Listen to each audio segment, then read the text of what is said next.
देखो orthoboric acid की अगर मैं बात करूं, ऑर्थोबोरिक एसिड, तो ऑर्थोबोरिक एसिड में आपको कौन सी चीजें याद रखनी है? तो सबसे पहली बात तो देखना, ऑर्थोबोरिक एसिड एक व्हाइट क्रिस्टलाइन सॉलिड होता है, व्हाइट क्रिस्टलाइन, यहाँ से भी कई बार क्वेश्चन आ जाता है, ठीक है, व्हाइट क्रिस्टलाइन सॉलिड। दूसरी बात याद रखना, मैंने अभी बताया आपको, स्लीपरी होता है, स्लीपरी, ठीक है ना। देखो आपने ग्रेफाइट भी देखा होगा जो कि स्लीपरी होता है, यानी कि ग्रेफाइट का स्ट्रक्चर लेयर होता है। ग्रेफाइट का स्ट्रक्चर अगर आपने देखा होगा तो ये लेयर स्ट्रक्चर होता है, इस तरह से कुछ लेयर बने हुए थे एक दूसरे के, ऐसे ऊपर नीचे लेयर, ठीक है ना, ये होता है ग्रेफाइट का स्ट्रक्चर। तो सिमिलरली ऑर्थोबोरिक एसिड का भी स्ट्रक्चर देखो यार, ग्रेफाइट भी स्लीपरी होती है और ऑर्थोबोरिक एसिड भी स्लीपरी है, तो याद रखना जितने भी लेयर स्ट्रक्चर होते हैं, लेयर स्ट्रक्चर और स्लीपरी होते हैं। और अगर कोई चीज स्लीपरी है तो आपको पता होना चाहिए it is use as a lubricant, it is use as a lubrication या लुब्रिकेंट, ठीक है ना। तो अभी तक हमने क्या क्या पढ़ा कि ऑर्थोबोरिक एसिड, यहाँ पे एक और बार लिख देता हूँ, ठीक है ना। देखो H3BO3 की अगर मैं बात करूं तो याद रखना बोरिक एसिड जो होता है इसको ऑर्थोबोरिक भी बोला जाता है। एक व्हाइट क्रिस्टलाइन सॉलिड होता है, व्हाइट क्रिस्टलाइन सॉलिड होता है। दूसरी बात मैंने वापस से बताई कि इट इज अ स्लीपरी। उसके बाद बोलो जल्दी, layer structure, layered, layer structure होता है। उसके बाद it is use as a lubricant, ठीक है ना, लुब्रिकेंट की तरह काम होता है। तो ये था सबसे first point about orthoboric acid. चलो दूसरी सॉलिड स्टेट में अगर मैं ऑर्थोबोरिक एसिड की बात करूं ना, सॉलिड स्टेट में, तो याद रखना मैं इसका स्ट्रक्चर बना देता हूं, ठीक है, पहले मैं इसका स्ट्रक्चर बना देता हूं, उसके बाद हम आगे के पॉइंट डिस्कस करेंगे। चलो इसका स्ट्रक्चर देखो किस तरह से बनाना है, तो मैं बता देता आपको, ट्रायंगल बनाना है इस तरह से, 2D स्ट्रक्चर है, 2 डायमेंशनल, कोई 3D स्ट्रक्चर नहीं।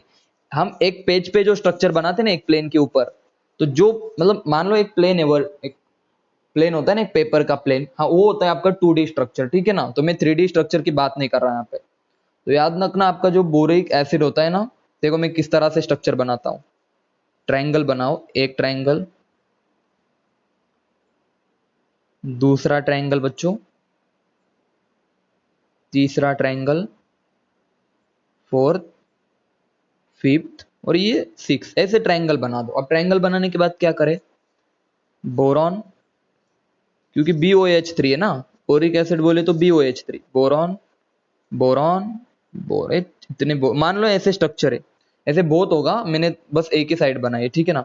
अब आपको पता है ऑक्सीजन हो गए, देखो ऑक्सीजन, ये BOH3। अब ऑक्सीजन के साथ हाइड्रोजन भी हो गए,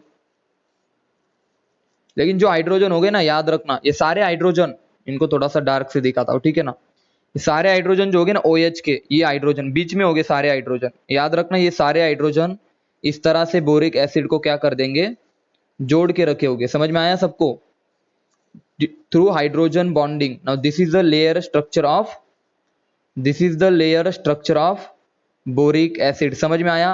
देखो अब अच्छे से देखो, मतलब इनके बीच में हाइड्रोजन होंगे, स्ट्रक्चर आपसे कोई नहीं पूछने वाला, लेकिन आपको पता होने चाहिए कि देखो अब ये हो गया फर्स्ट लेयर, मान लो ये फर्स्ट लेयर है। अब इसके नीचे, इसको अच्छे से दिखा देता हूँ, देखो पहली बात आपको ये तो समझ में आया ना कि एक्चुअल में किस तरह से स्ट्रक्चर होगा। तो ये 2D शीट लाइक स्ट्रक्चर है, शीट बोले तो मतलब शीट समझते हो ना, पेपर के जैसा, ऐसा स्ट्रक्चर होता है। कैसा होता है देखो, अब अच्छे से देखो, अच्छे से बना देता हूँ। और यहाँ पे अगर आपने ऑब्जर्व किया होगा ना, ये ट्रायंगल है, और दूसरे वाले ट्रायंगल को अच्छे से देखो।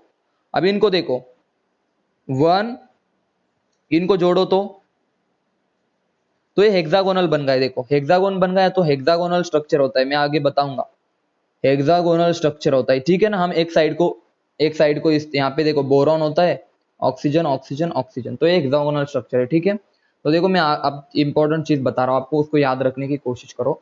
देखो ये फर्स्ट लेयर था, अभी हमने जो वाला पढ़ा ना 2D शीट, मान लो ये ऊपर में 2D शीट, ये ऊपर वाला लेयर है, इसके बाद नीचे वाला एक लेयर होगा, उसके बाद उसके नीचे एक लेयर होगा। मतलब देखो यहाँ पे एक लेयर है ऐसा सर्कुलर, अभी पढ़ा ना हमने, उसके नीचे एक लेयर है, उसके नीचे एक लेयर, और लेयर के अंदर हाइड्रोजन बॉन्डिंग होगी।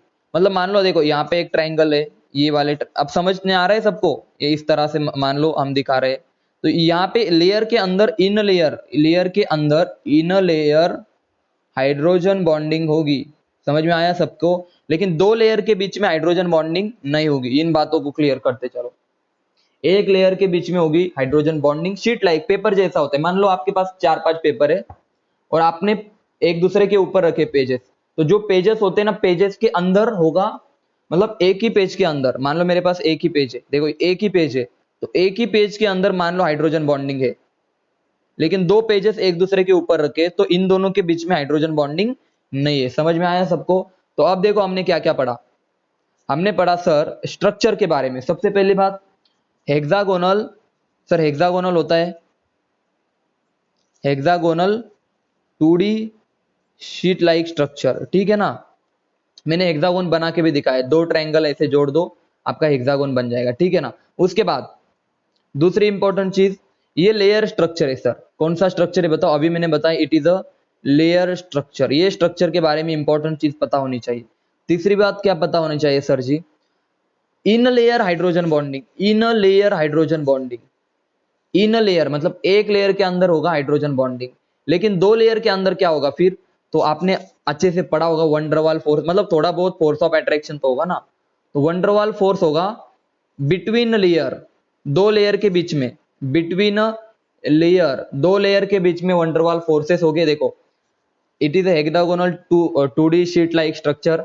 उसके बाद लेयर स्ट्रक्चर है, इन लेयर मतलब एक ही लेयर के अंदर हाइड्रोजन बॉन्डिंग होगी और दो लेयर के बीच में वंडरवाल फोर्सेस काम करेंगे। Now this is all about orthoboric के स्ट्रक्चर के बारे में।